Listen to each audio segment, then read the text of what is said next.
Connecting Excel to Looker Studio allows you to visualize and analyze data stored in Excel spreadsheets. Here's how to do it. Prepare your Excel file. Format data.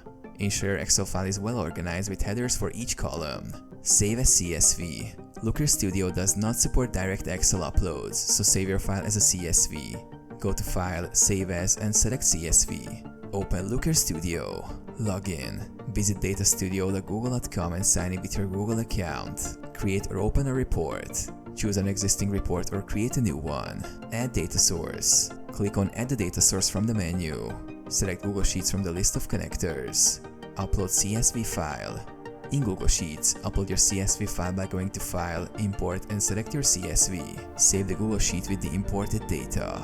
Connect to Google Sheets. In Looker Studio, choose the Google Sheet where you uploaded the CSV. Select the relevant sheet and click Add. Create visualizations. Build charts. Drag and drop fields from the connected data source to create charts and visualizations. Save and share. Save. Click Save to keep your changes. Share. Use sharing options to collaborate.